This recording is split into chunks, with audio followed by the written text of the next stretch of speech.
Hello, জনিতাই জনিতাই জনিতাই জনিতাই জগৎ জনিতাই।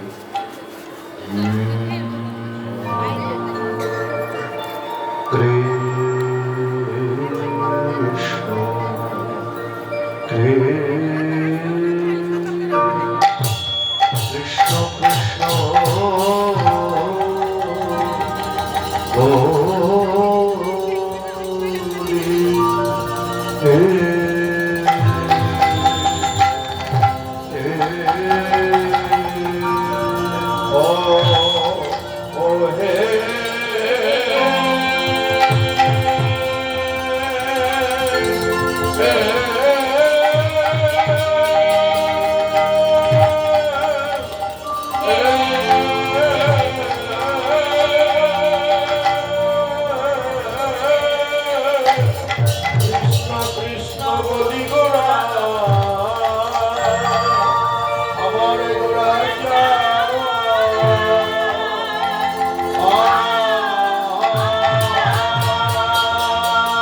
কৃষ্ণ কৃষ্ণ আজ কত সুর ধুনি হে আরে কি বা কত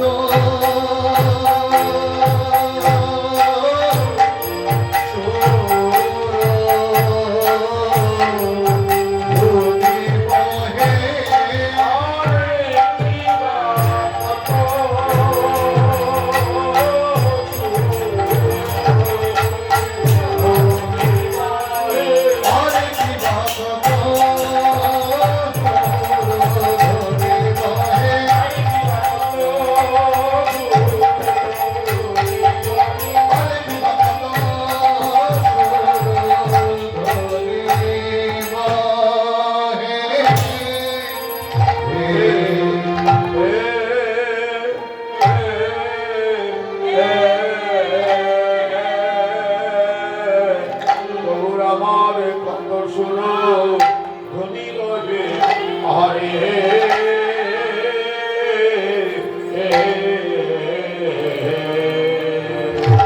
আজ কৃষ্ণ কৃষ্ণ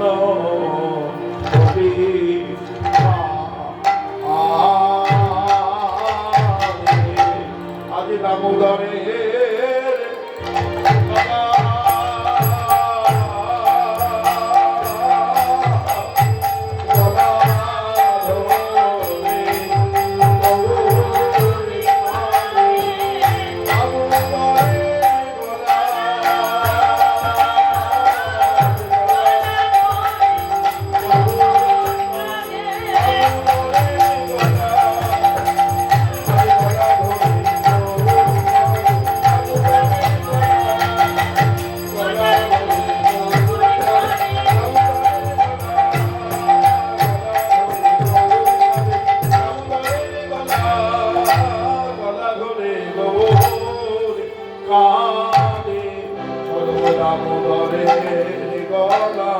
কৃষ্ণ কৃষ্ণ বলি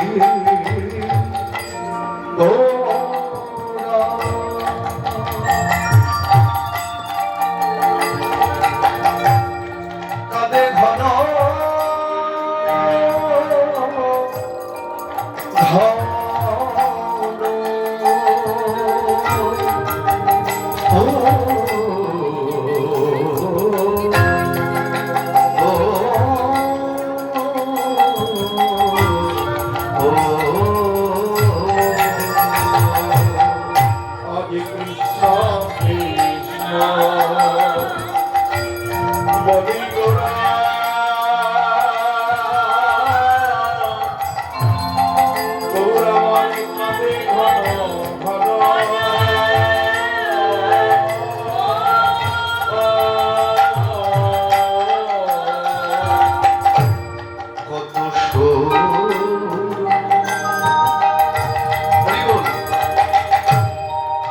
আজ কত সুর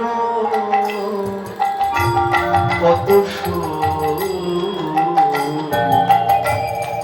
কত সুর ধ্বনি বহে অরুণ নয়ন নয়ন আজ কত সুর বহে তোরে অরুণ আজ কত সুর কত সুর ধ্বনি বহে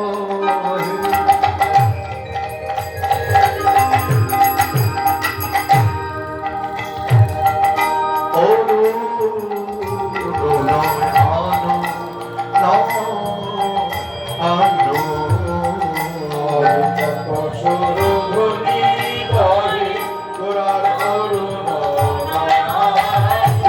কৃষ্ণ কৃষ্ণ বলি কাঁদে গৌর কৃষ্ণ কৃষ্ণ বলি গৌর কৃষ্ণ কৃষ্ণ কৃষ্ণ কৃষ্ণ বলি কাঁদে গৌর আমার কৃষ্ণ কৃষ্ণ বলি বলি নয়ন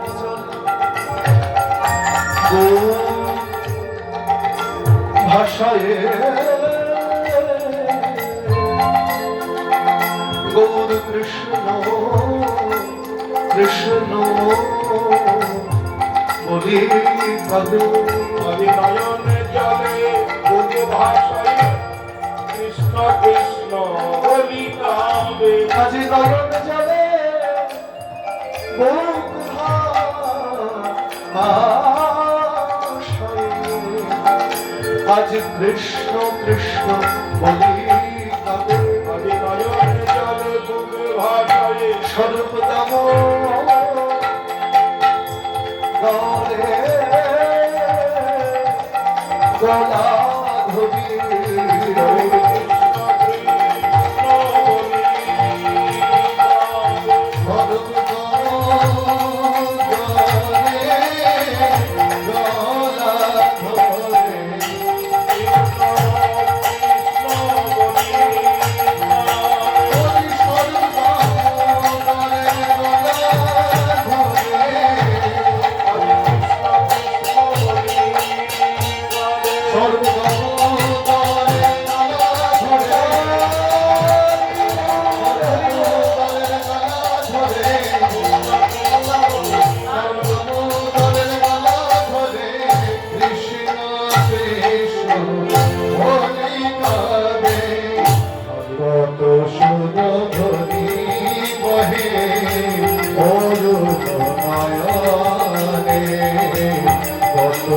ধ্বনি বহে অরুণ নয়নে।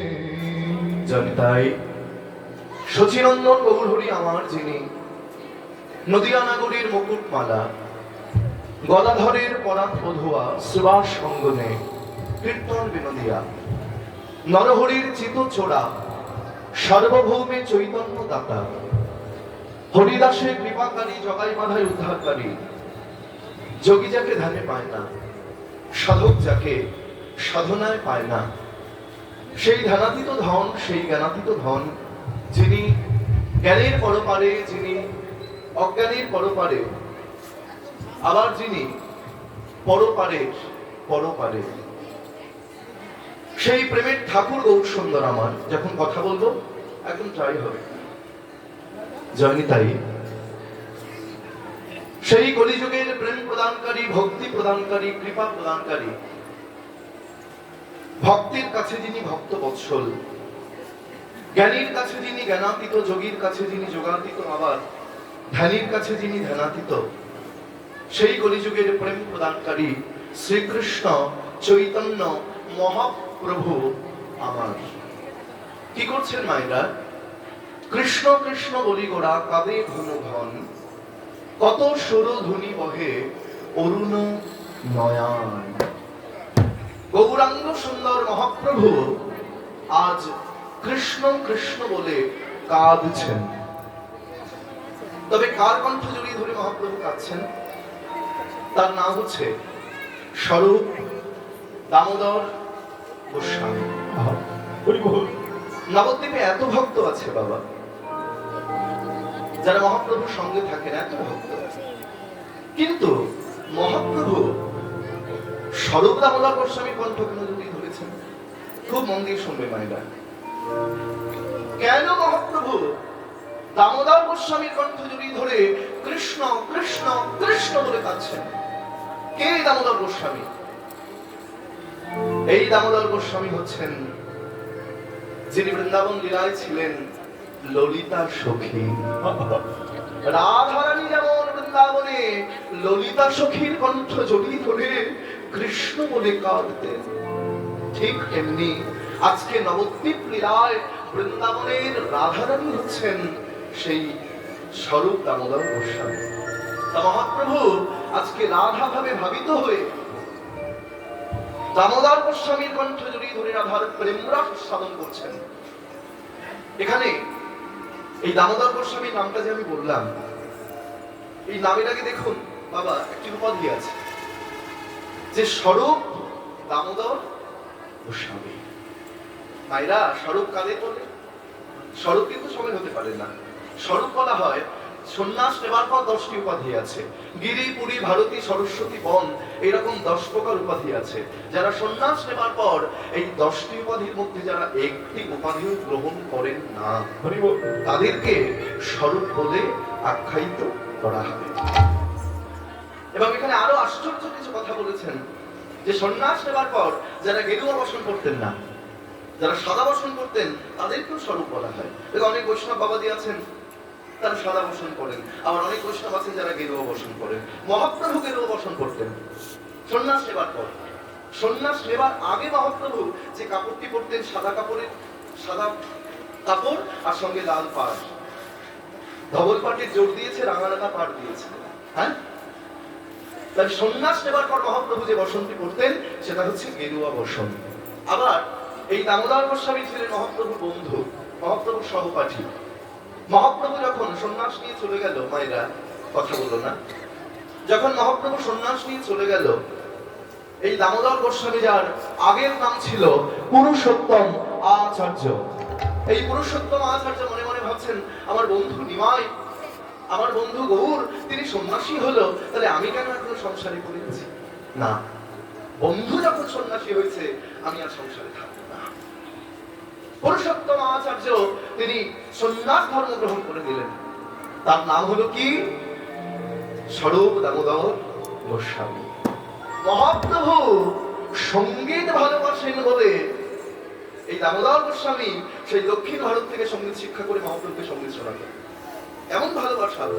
মহাপ্রভু সংস্কৃত শ্লোক ভালোবাসেন বলে সেই কাশীধাম থেকে সংস্কৃত অধ্যয়ন করে মহাপ্রভুকে শ্লোক শোনাতেন।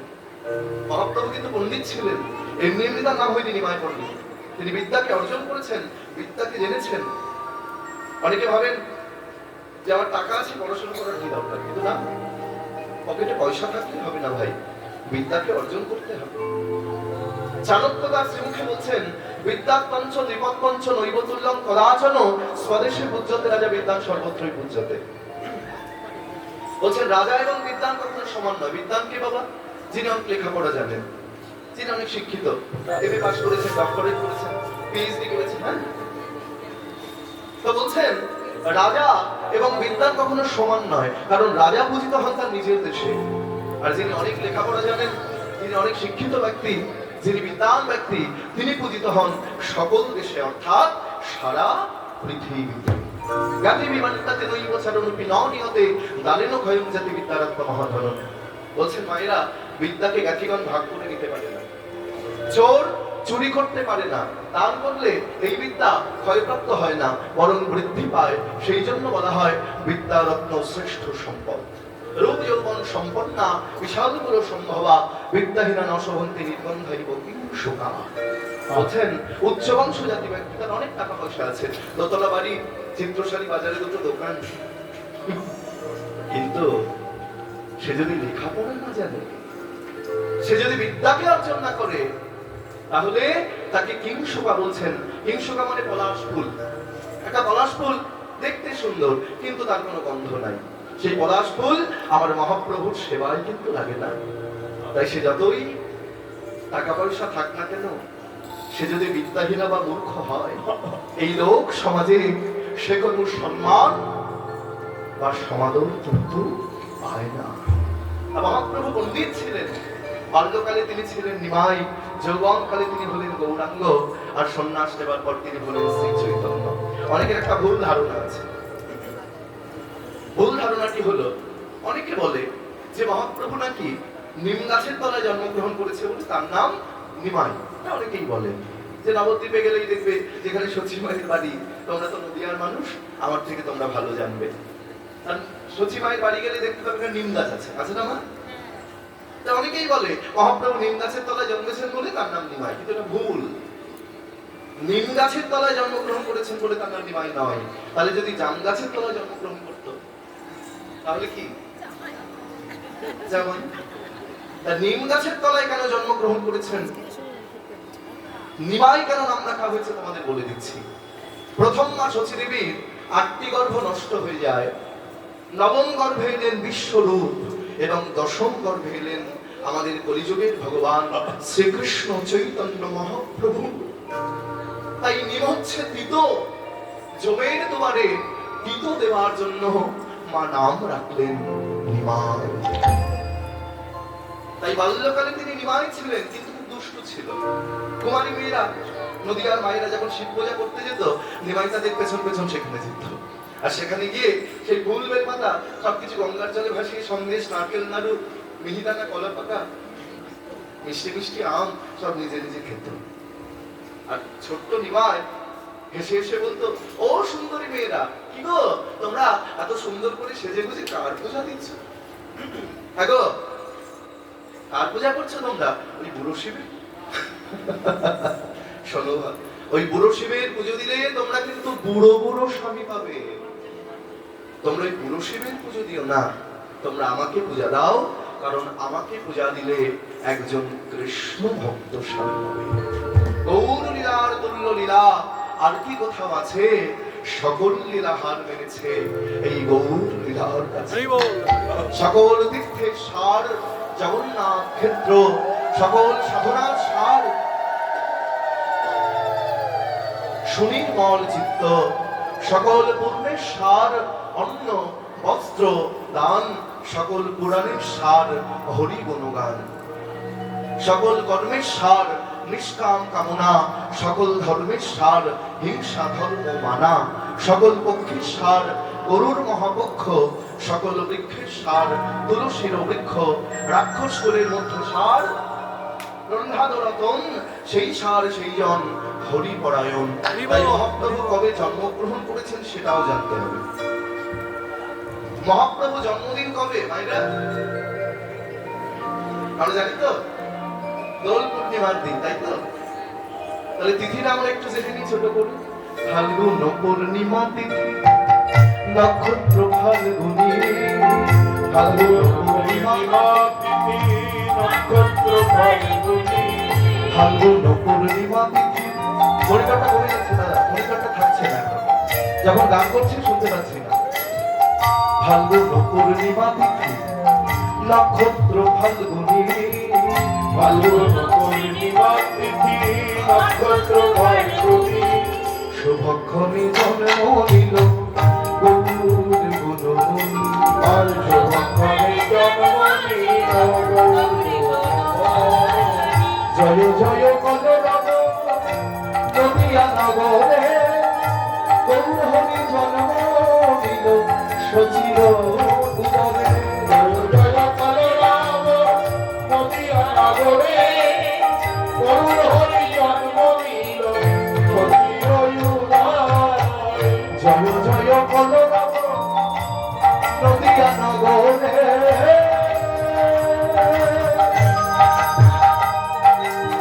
গৌরহরি জন্ম নিল সচির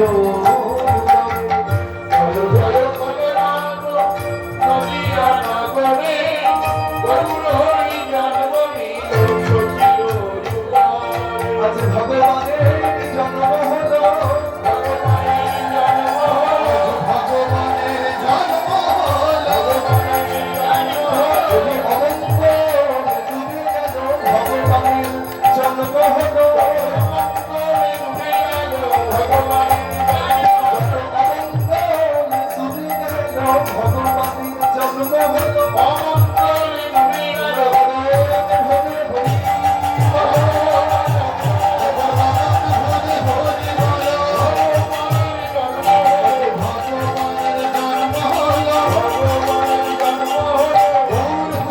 জন্ম হলো।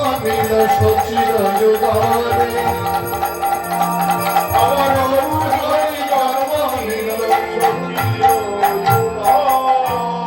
সচি গর্ভ সিন্ধু মাঝে চন্দ্রের প্রকাশ, পাপ তাপ দূরে গেল তিমির বিনাশ।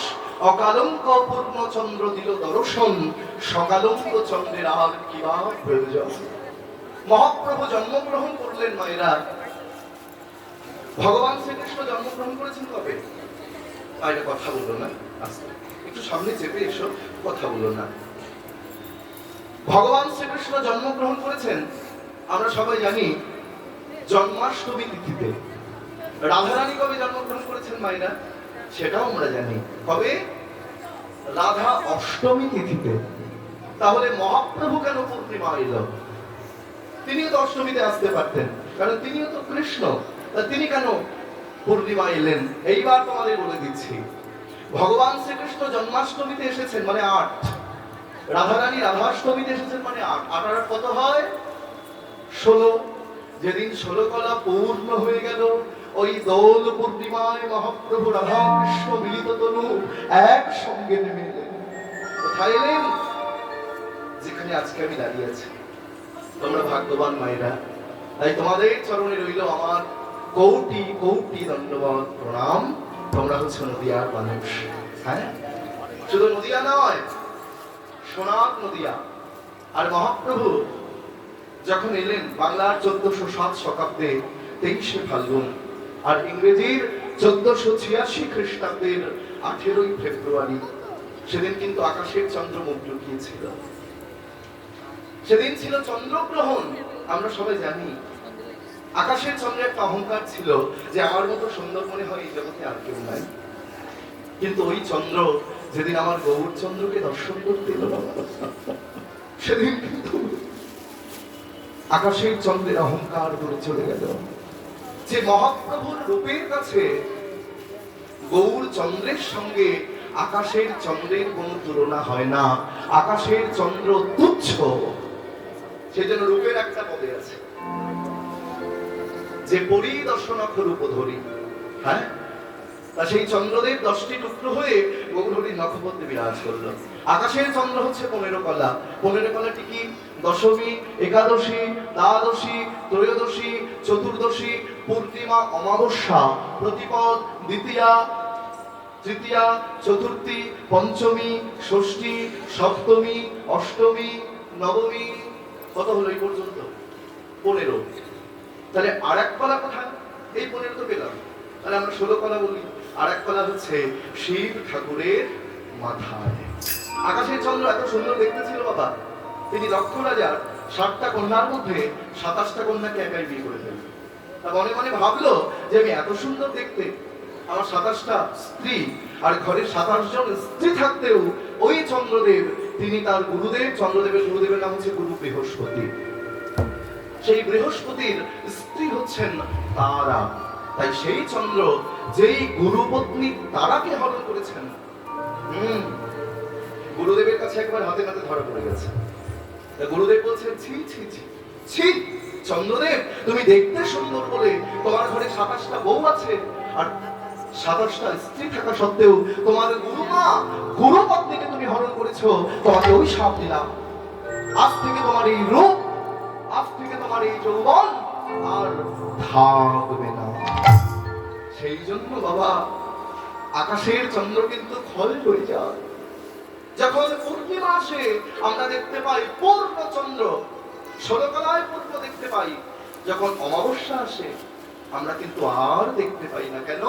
ওই গুরুদেবের অভিশাপের জন্য চন্দ্রদেব কিন্তু ক্ষয় হয়ে যায়।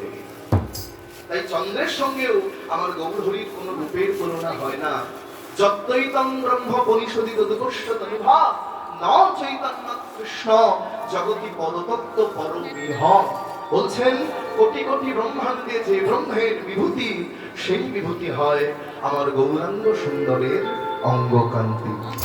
এসেছে ব্রজের বাঁকা কালো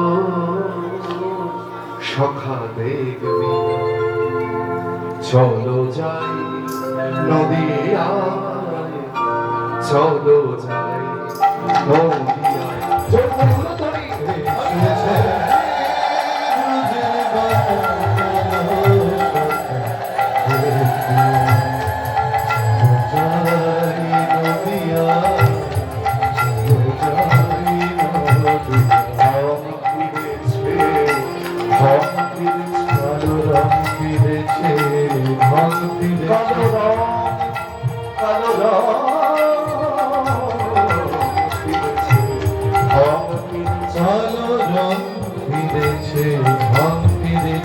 দেখে তাদের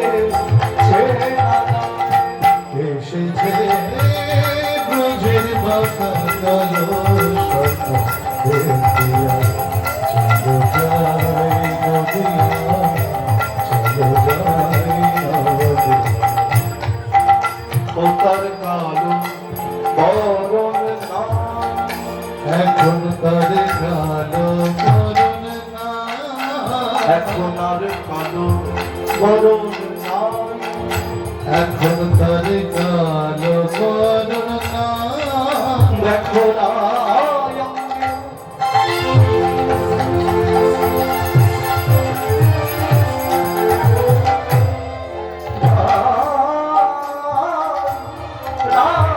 অঙ্গে ছটা থেকে গৌর ভোলকা। এখন তার কালো বরণ না, দেখো আই অঙ্গে, দেখো আই অঙ্গে, দেখো আই অঙ্গে। আস্তে আস্তে আস্তে আস্তে একটা কথা বলবো, সামনে দিয়ে অনেকেই যাতায়াত করছেন, আমি বলবো সামনে দিয়ে কেউ যাবে না। হ্যাঁ, আসরটা কেটে যায়, একদম সামনে দিয়ে কেউ যাবে না, যেতে হলে পেছন থেকে ঘুরে যাবে, সামনে থেকে নয়। এখন তার কালো বরণ না, বলি রায় অঙ্গের ছটা লেগে গৌর ভোলকা। বলি নাই আমার ছটালে গৌরতা, আজ শেখাতার ব্রজের খেলা, শেখাতার ব্রজের খেলা, শেখাতার ব্রজের খেলা, শেখাতার নদীর খেলা মেলাতে এলো নদিয়া আমাদের সোনার নদিয়া।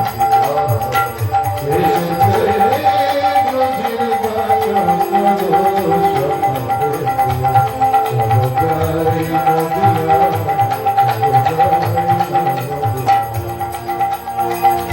এখন আর মোহন মাসি নাই, এখন আর মোহন মাসি বাসিনা বলি খোল বড়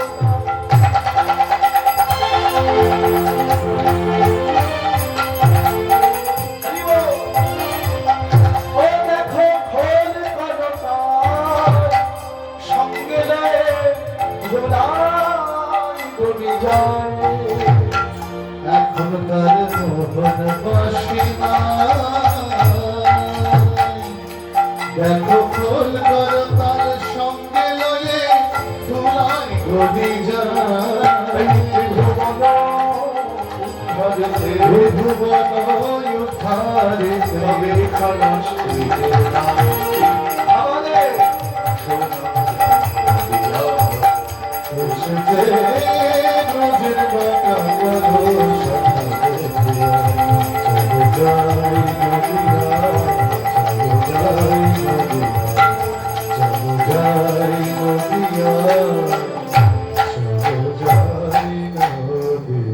সেই গৌর সুন্দর আমার তিনি আজকে কৃষ্ণ কৃষ্ণ বলে কাঁদছেন।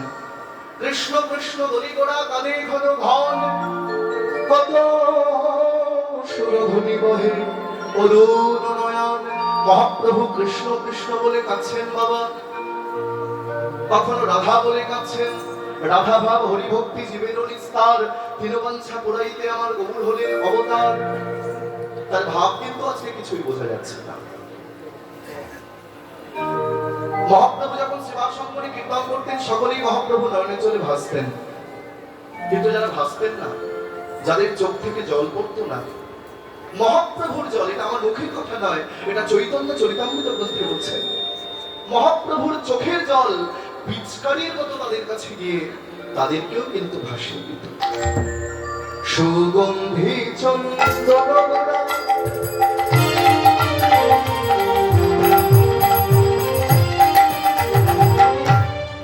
নাভি মাখে গায় ধুলার ধূসর অঙ্গ, ভূমি গৌরী যায় চন্দন গোড়া নাহি মাকে গায় দোলায় ধূসর অঙ্গ ভূমি গড়ি যায়। সুগন্ধি চন্দন নাভি মাখে গায় ধুলার ধূসর অঙ্গ, ভূমি গৌরী যায়। চন্দন গোড়া নাহি মাকে গায় আর দোলায় ধূসর অঙ্গ ভূমি গড়ি যায়। ধুলাই গড়া গড়ি দিয়ে কাঁদে, গোড়া গড়ি দিয়ে কাঁদে, গড়া গড়ি দিয়ে কাঁদে। দোলায় গোড়া গড়ি দিয়ে কাঁদে। কৃষ্ণ কৃষ্ণ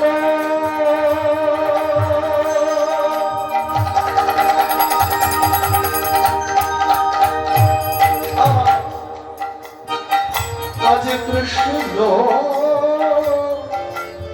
কৃষ্ণ বলে আজ গড়া দিয়ে কাঁদে।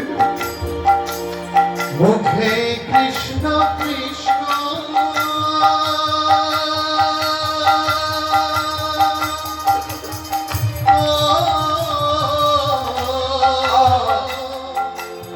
কৃষ্ণ বলি ধুলাই গদা গদি দিয়ে কাঁদে।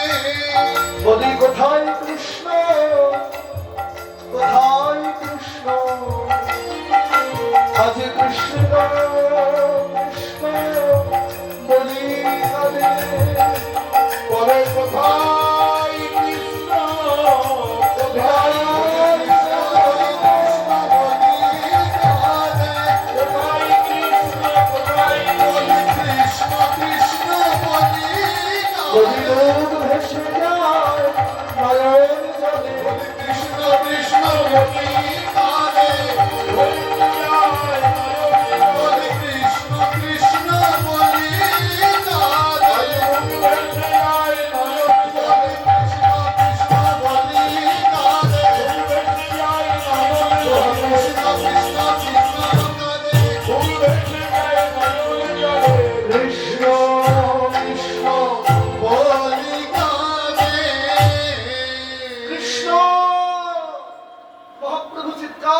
কখনো তিনি মাধব বলে কাঁদছেন, কোথায় কৃষ্ণ। মহাপ্রভুর ভাবটি কিন্তু আজকে রাধা ভাব। বৃন্দাবনে যেমন রাধারানী ললিতা সখীর কণ্ঠ জড়িয়ে ধরে কৃষ্ণ বলে কাঁদতেন, ও মায়েরা তিনিই তো কৃষ্ণ, তার দরকার কি কৃষ্ণ বলে কাঁদার? মহাপ্রভু মনে মনে চিন্তা করলেন যে আমি যদি কৃষ্ণ বলে না কাঁদি বাবা, তাহলে কলিযুগের মানুষ কেউ কৃষ্ণ বলে কাঁদবে না। সেই জন্য মহাপ্রভু নিজে কৃষ্ণ হয়ে তিনি কৃষ্ণ বলে কাঁদছেন। বলে, হে জগৎবাসী, হে নদিয়াবাসী, তোমরাও হা কৃষ্ণ গোবিন্দ বলে কাঁদো। না কাঁদলে তাকে পাওয়া যাবে, তাকে পেতে গেলে দুপোটা চোখের জল ফেলতেই হবে না। কেউ যদি পুত্র হারিয়ে কাঁদে, গ্রামের মানুষ তার পাশে গিয়ে অনেক বোঝায়, কেঁদো না, অমন করে কাঁদলে তুমি তোমার ছেলেকে ফিরে পাবে না। কেউ যদি বাবা হারিয়ে কাঁদে বা কেউ যদি স্বামী হারিয়ে কাঁদে, গ্রামের মানুষ তার পাশে গিয়ে আরো বোঝায়, দেখো অমন করে কেঁদে কেঁদে নিজের দেহটিকে নষ্ট করো না। কিন্তু বাবা, কেউ যদি গৌর গৌর বলে কাঁদে,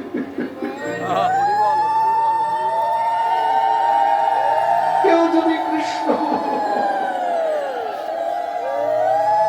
কৃষ্ণ বলে কাঁদে, গ্রামের মানুষ কিন্তু তার পাশে গিয়ে বোঝায় না যে তুমি কাঁদছো কেন, বরং সকলে বলে তুমি আরো কাঁদো, তুমি আরো কাঁদো, তুমি আরো কাঁদো। শুধু কাঁদলেই হবে না, সাবধান, কান্নার মধ্যে যেন অহংকার না থাকে। ভগবান সব সহ্য করতে পারে ভাইরা, দুটো বস্তু ভগবান কিন্তু কোনোদিন সহ্য করেন না। একটি হচ্ছে ভক্তের অহংকার, আরেকটি হচ্ছে ভক্তের এই চোখের জল। অহংকার অভিমান যতক্ষণ আমাদের হৃদয় থেকে না যাবে। তুমি কোটি কোটি টাকা খরচ করে 1 লক্ষ মন্দির তৈরি করেছো মায়েরা, শাস্ত্রে বলছেন কোটি কোটি টাকা খরচ করে 1 লক্ষ মন্দির তৈরি করলে যে পূর্ণ অর্জন হয় তার ডবল পূর্ণ অর্জন হয় তুমি যদি একজনকে কৃষ্ণ ভক্ত তৈরি করতে পারো।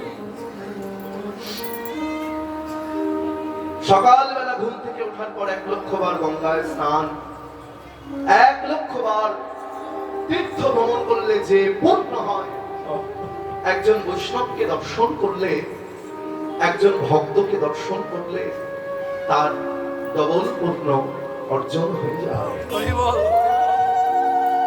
তাই যতক্ষণ চোখের জল না পড়বে ততক্ষণ ভগবানের চরণে পৌঁছানো যাবে না। কিন্তু তার মধ্যে অহংকার দিলে হবে না। দুফোঁটা চোখের জল, একটু প্রেম, একটু ভক্তি আর একটু অনুরাগ দিয়ে ভগবানকে ডাকতে, ভগবান আমি তোমার ভজন জানি না, তোমার সাধন জানি না, তোমাকে ভালোবাসতে জানি না, শুনেছি তুমি নাকি কাঙালির ঠাকুর, আমি যে কাঙাল, কি আছে আমার, কি দেব তোমার, শুধু আছো হে নয়ন বাড়ি, দেবার মতো তো কিছু নাই, শুধু আছে এই চোখের জল। এই চোখের জল যদি শুদ্ধ হয়, মনে রেখো সব জলে পোকা হয়, সব জল নষ্ট হয়, সব জল অপবিত্র হয়। বাড়িতে একটা বোতলের মধ্যে 1 বোতল কলের জল, 1 বোতল গঙ্গার জল রেখে দিও মায়েরা। কিছুদিন যাওয়ার পর যেটা কলের জল বা পুকুরের জল দেখবে সেটা নষ্ট হয়ে গেছে, কিন্তু যেটা গঙ্গার জল ওটা কিন্তু নষ্ট হয় না। গঙ্গার জলে পোকা হয় না, গঙ্গার জল অপবিত্র হয় না। কেন? কারণ গঙ্গার জন্ম কিন্তু গোবিন্দের চরণ থেকে। সেই জন্য শিব ঠাকুর মা গঙ্গাকে তার মাথার উপরে জটার মধ্যে রেখে দিয়েছে। শিব ঠাকুর যখন গোবিন্দ পূজা করতেন, ফুল জল তুলসী নিয়ে নয়, মাথার জটা ছিঁড়ে শিব ঠাকুর গোবিন্দ চরণে ফেলে দিতে বলেন। আর গোবিন্দ চরণে গঙ্গার জন্ম হয়ে গোবিন্দ চরণ দুটি মা গঙ্গা ধৌত করে দিত। ভক্ত অনেক প্রকার আছে, কেউ চোখের জল দিয়ে ভগবানকে ডাকে, কেউ ফুল দিয়ে ভগবানকে ডাকে, কেউ ভক্তি দিয়ে ভগবানকে ডাকে। ভক্ত কয় প্রকার? 5 প্রকার: শান্ত, দাস্য, সখ্য, বাৎসল্য, মধুর। এইবার খুব মন দিয়ে শোনো। প্রথম হচ্ছে শান্ত রসের ভক্ত। শান্ত রসের ভক্ত কারা মায়েরা? যারা ভাবে হে ভগবান তুমি হচ্ছ পরমাত্মা আর আমরা হলাম জীবাত্মা, এই পরমাত্মা আর জীবাত্মা নিয়ে যারা সাধনা করছে তারা হচ্ছেন শান্ত রসের ভক্ত। যেমন আমরা দেখতে পাই ওই হিমালয়ে বা যেখানে প্রচুর ঠান্ডা পড়ে, সেখানে গেলে কেদারনাথের ছবি তোমরা কেউ যদি দেখো দেখতে পাবে যেখানে সারা বছর ঠান্ডা, বরফে সাদা হয়ে যায়, কিন্তু ওই ঠান্ডার মধ্যে কয়েকজন সাধু আছে তারা উলঙ্গ। আমরা ওখানে যখন যাই, কখনো যদি যাও তোমরা, ঠান্ডায় কাঁপতে থাকবে, তাদের কোনো কাঁপ নাই, তারা কাঁপছে না, তারা খালি গায়ে বসে বরফে জমে গেছে, সাদা হয়ে গেছে, তবু সাধনা করে যাচ্ছে। বলে বড় লোকের যা ধন আছে সাধুটা নেয় না, আর সাধুর যা ধন আছে বড় লোকটা পায় না। সাধু সঙ্গ সর্বসত্ত্বে কয়, নবমাত্র সাধু সঙ্গে কৃষ্ণ ভক্তি প্রেম হয়। সাধু সঙ্গ বৈষ্ণব সেবা গুরুর ভজন, এই তিনে মিলে করে ভক্তের বিঘ্ন বিনাশন। নয়ন সফল হয় সাধু দর্শনে, করের সফল জানি চরণ সেবনে। বরণ সফল হলো শ্রীকৃষ্ণ চৈতন্য নাম, যত দুঃখ দূরে গেল পুরে মনস্কাম। অঙ্কের পরশে দিতাপ জোড়ায়, বহুতনু এক মিনে গড়াগড়ি যায়। মুখে হরি হরি বলে দুটি বাহু তুলি, আনন্দে করয় রোল ভগত মণ্ডলী। কেহ আছে কেহ গায়, আগে পিছে কেহ ধায়, নয়নে বহয় লোর মাথে চরণ ধুলি। তাই প্রথম হচ্ছে শান্ত রসের ভক্ত, তারপরে হচ্ছে বাবা দাস্যরসের ভক্ত। খুব মন দিয়ে শুনে যাও, দাস্যরসের ভক্ত কারা? যারা ভাবে তুমি প্রভু আমি দাস। আমরা ভাবি না বাবা যে জীব কৃষ্ণ নিত্য দাস, এই ভাবনাটা মনের মধ্যে আনতে হবে। তুমি প্রভু, আমি তোমার চাকর, আমি তোমার দাস। দাস্যকে হনুমান, হনুমান যখন পাথরে রাম নাম লিখে, তোমরা সবাই জানো তবু বলে দিই, ওই সমুদ্রের উপরে ভাসিয়ে দিচ্ছে আর পাথরগুলো ভেসে থাকছে, আস্তে আস্তে পাথরগুলো ভেসে থাকছে। তখন রামচন্দ্র এসে দেখছেন যে হনুমানের দল পাথর ভাসাচ্ছে, পাথরগুলো ভেসে আছে। বাহ, হনুমান কি সুন্দর পাথর ভাসাচ্ছে, পাথর ভেসে আছে, ওই আমি একটা পাথর ভাসিয়ে দেখি তো। এইবার রামচন্দ্র করেছেন কি বাবা, একটা পাথর তুলে নিয়ে যেই না জলের মধ্যে ভাসিয়ে দিয়েছে, পাথরটা ডুবে গেছে। যেই পাথরটা ডুবে গেছে, ভগবান রামচন্দ্র দেখছে কেউ দেখলো না তো। হনুমান হাততালি দিয়ে বলে, প্রভু কেউ দেখুক বা না দেখুক, আমি কিন্তু দেখে নিয়েছি। বলে কি আশ্চর্য ঘটনা হনুমান, তোমরা পাথর ভাসাচ্ছ, পাথর ভেসে আছে, আমি ভাসালাম, ভাসলো না কেন? বলে প্রভু ওটা পাথরের গুণ নয়, ওটা তোমার নামের গুণ। পাথরের গুণে পাথরটা ভেসে দেয়। আমরা পাথরটা এমনি এমনি ভাসাইনি, ওই পাথরের উপরে তোমার নাম লিখে ভাসিয়ে দিয়েছি। ভগবান বলছেন, আমার হতে আমার নাম বড়, নাম হতে আমার ভক্ত বড়, ভক্ত হতে ভক্তের ভক্তি বড়, আর সেই ভক্তি হতে ভক্তের চরণ ধুলো বড়। তাই দাসে হচ্ছে হনুমান, শান্ত দাস্য সখ্য। সখ্যে সখ্যে অর্জুন। সখ্য মানে তুমি ভগবান, আমি তোমার বন্ধু, আমি তোমার ফ্রেন্ড। যেমন শ্রীরাম শ্রীরাম করতে একটা ফল নিজে আগে সেবা করে সেই এঁঠো ফলটা ভগবানকে দিতে, তুমি পারবে এঁঠো জিনিসটা ভগবানকে দিতে?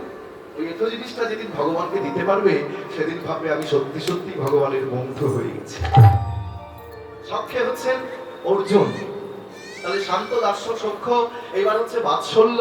বাৎসল্য মানে তুমি ভগবান, আমি তোমার অভিভাবক, আমি তোমার পিতা, আমি তোমার মাতা, আমি তোমার বাবা, আমি তোমার মা। এটা হচ্ছে বাৎসল্য রস।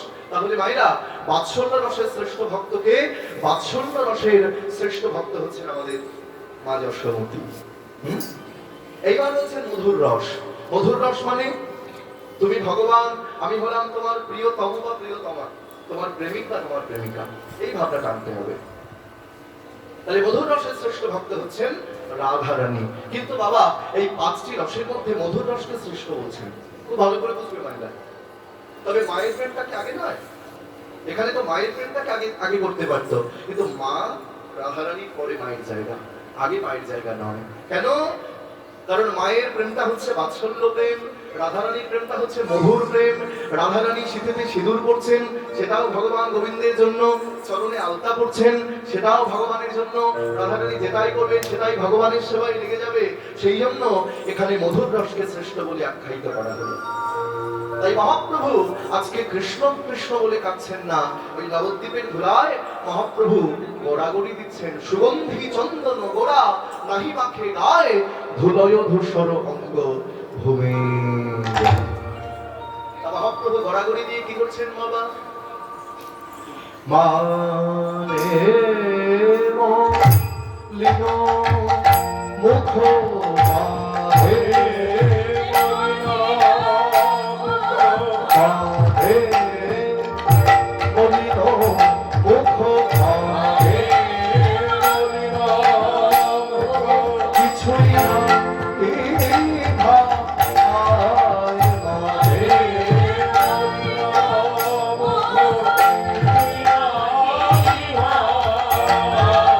রজনী বর্ষ গোটা জাগিয়া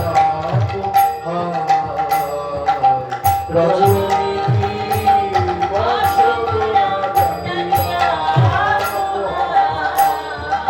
রজনী বর্ষ গোটা জাগিয়া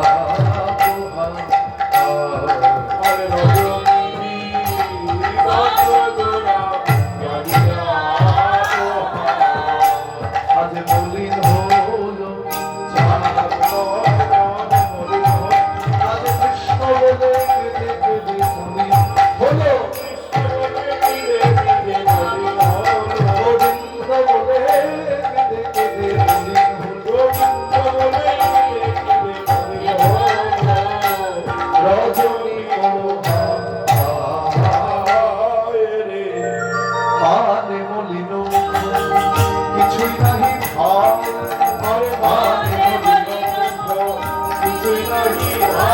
আজ রজনী দিবস গোরা জাগিয়া রজনী দিবস মলিন হলো মলিন হলো মলিন হলো মলিন হলো মলিন মানে ময়লা আজ মলিন হলো চাঁদ বদন মলিন হলো গোড়ার চাঁদ বদন মলিন গোড়ার মুখমণ্ডল মলিন হলো মুখমণ্ডল মলিন আজ কৃষ্ণ বলে কেঁদে কেঁদে চাঁদ বদন মলিন হলো আজ কৃষ্ণ বলে কেঁদে কেঁদে চাঁদ বদন মলিন হলো কৃষ্ণ বলে কেঁদে কেঁদে চাঁদ বদন মলিন হলো কৃষ্ণ বলে কেঁদে কেঁদে চাঁদ বদন মলিন হলো কৃষ্ণ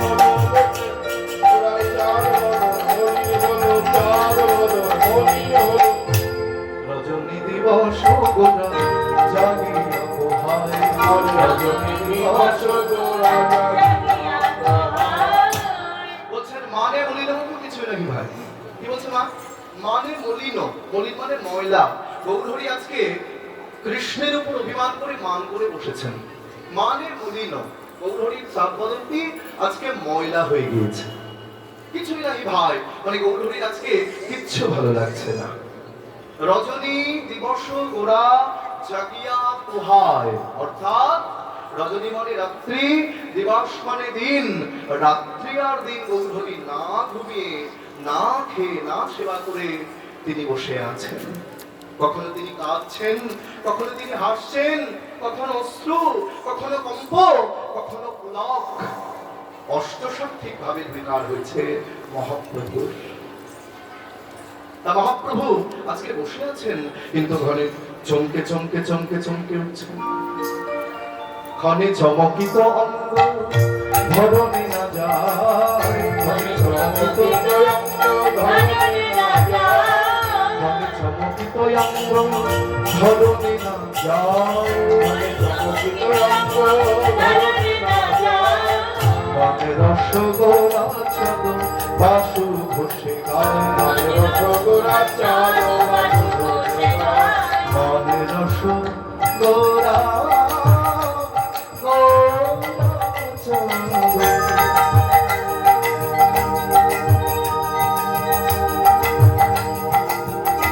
বাসু ঘষে গায়, মনে রসগোলা চাঁদ বাসু ঘষে গায়। গান করে রে গান করে রে গান করে রে গান করে বাসুদেব ঘোষ গান করে আমার বাসুদেব ঘোষ গান করে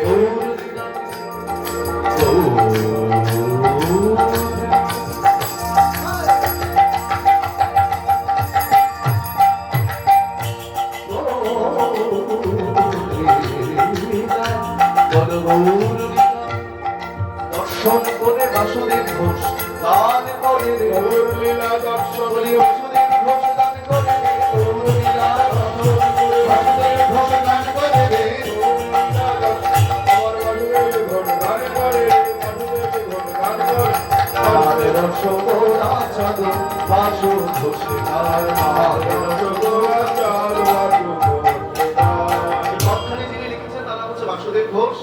বাসুদেব ঘোষ এনারা ছিলেন তিন ভাই, বাসুদেব ঘোষ, মাধব ঘোষ আর হচ্ছেন গোবিন্দ ঘোষ। আস্তে আস্তে আস্তে আস্তে।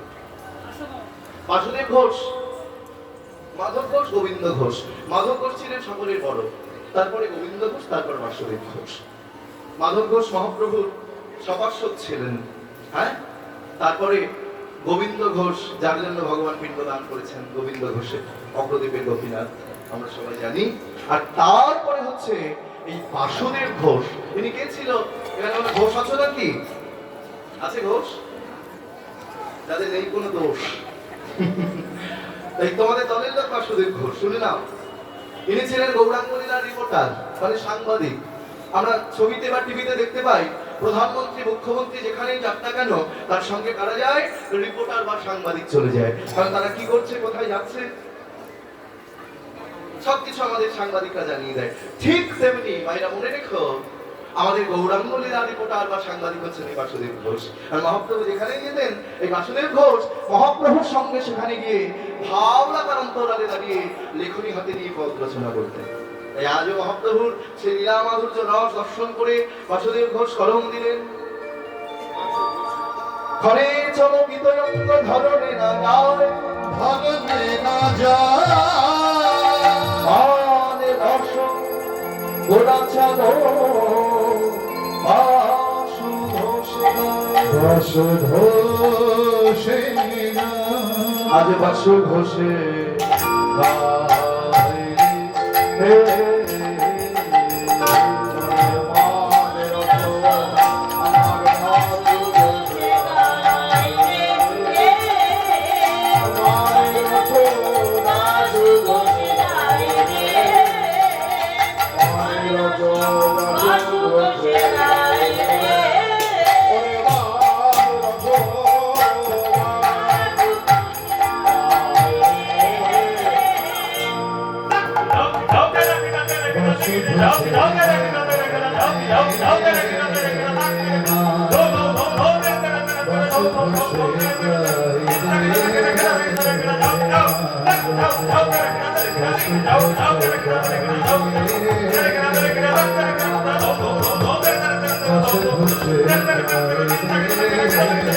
you.